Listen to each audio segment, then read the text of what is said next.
Hey friends, it's Sanchino Plays here with another Mythic trailer reaction. I tried my best to not see who it is this time because they always put who the character is when they make the announcement. But we'll get to see some skills and what season this character is going to be, so this should be interesting. And with that, let's just get straight into the video. Personally, I thought that this was going to be potentially a FEH channel. I think it's about that time that we get one, because Choose Your Legends 5 is coming around, but they didn't do that, and the Mythic hero is... Who the heck is this? Genealogy of the Holy War. Once I was called a Uller? crusader. Uller? Okay, alright. So I guess this is another Bramimond moment where it's a character who has a role, I guess, in the story of their game, but not a lot of people know about them. But I guess that's beside the point. So Uller is a blue infantry bow unit and brings 2 new skills to the pit table, both of which are her preferred skills. She has Deadeye, making her the second unit since Shinon to carry the skill. She has Times Pulse 3, Life and Death 4, both very good skills. And she brings Holy Ufel as a new bow. Accelerate special trigger, cooldown count -1, effective against flying foes, and if the unit initiates combat or if the foe's HP is above 75% or equal to that, at start of combat, it grants attack speed +6 to unit during combat and neutralizes penalties to unit's attack and speed, and effects that inflict special cooldown charge -X on unit during combat. So basically, she can't get the guard effect, is what I'm gathering from this. Deadeye's always a good skill, but then she has, I have not even going to try to pronounce that, something Ascendant. It neutralizes effects that prevent the unit's follow-up attacks during combat, and if the unit initiates combat, unit can make a follow-up attack before the foe can counterattack. So it's basically like a half null follow-up, but on top of that, it's kind of like how Legendary Seliph can, under certain conditions, have sort of a desperation effect. But yeah, honestly, go Uller. Oh, I forgot to see what her season is. She's extra slot, light speed. Okay. Well, I mean, I guess that makes sense. She definitely seems equipped to be an Aether Raid's offense unit. I could have sworn we would have gotten an Anima Mythic, since Saros did come out quite a while ago, and it's been a while since we got an Anima Mythic, but I guess that's going to be the next one. Yeah, she seems interesting for sure. But who's she color sharing with? We got Air, Yoon, Milla, Legendary Seliph, Dimitri, Shamir, Regan, Saros, Louise, Pent, and Legendary Sigurd. Okay. Alrighty. Well, she's coming out in 2 days. So the banner's coming out 2 days before the actual trailer starts. Let's see, what do we have here as far as the color sharing goes? Red seems somewhat stacked, full of legendary sword cavaliers.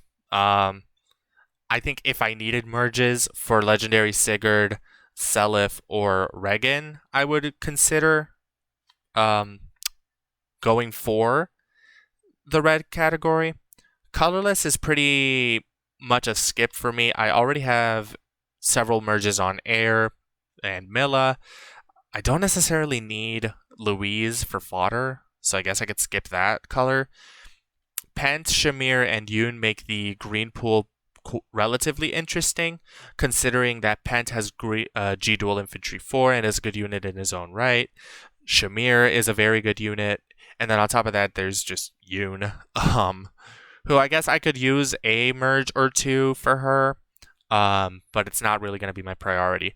Definitely the blue category is pretty stacked. Saros has amazing fodder if you're not going to use her. Dimitri also has amazing fodder in Odd Tempest and Sturdy Impact. So I'm definitely going to be summoning on the blue color because even though I don't have any connection to Uller, um, definitely want to still have her for her bonus weeks. And on top of that, I mean, you can't go wrong with either merging Saros and Dimitri or using them for fodder if you already have the copy and don't have any interest in merging them. So I guess my preferred colors are going to be blue, then green, then red, and then colorless. Red, because I guess merges for Sigurd and Regan wouldn't be too bad. But then there's the chance of Seliph, who I guess is distant counter fodder. I do not use a lot of Earth legendaries, and I already have 2 of them at +10 who I prefer to use over legendary Seliph. So that's for starters. And like I said, colorless, it doesn't really interest me. Louise is the only one that has fodder that I could be interested in. Milla, I guess, has Bracing Stance 3, which is pretty good. So I don't know. Definitely gonna be going blue and green for the banner. So I'm gonna try to see how many orbs I can put together. Maybe might invest a little bit and get a few orbs on top of that to try and get a good amount of summons in for Uller more than anyone, and maybe some Dimitris and Saros is on the way. With that, I think I have nothing else to say about this Mythic banner. I think that she looks amazing, but I personally was not expecting her. I think this is one of those scenarios where nobody was expecting a character like this. Very much a Bramimond and Altina situation. They're mentioned in the lores of their stories. Bramimond has a role in Blazing Sword. But again, nobody really thinks of these characters as potential candidates for Mythic characters. Everyone thinks of maybe redoing Grima as Grima for a Mythic hero, or Anankos from Fire Emblem Fates. So honestly, yeah, I think that this is going to be an interesting unit. Definitely has very good offensive potential, though I feel like people may... It'll depend on people's playstyle. They may end up prioritizing null follow-up instead, but I think that the skill that she has is going to be really good. If she had armored effectiveness, she'd be a great Fallen Edelgard counter, but unfortunately that is not the case.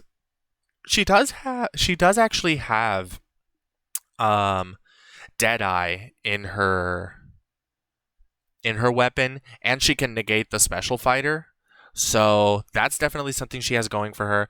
Part of me does think that people might end up going Fatal Smoke instead of Time's Pulse on her. I know, at least I think that that's a decent idea for her.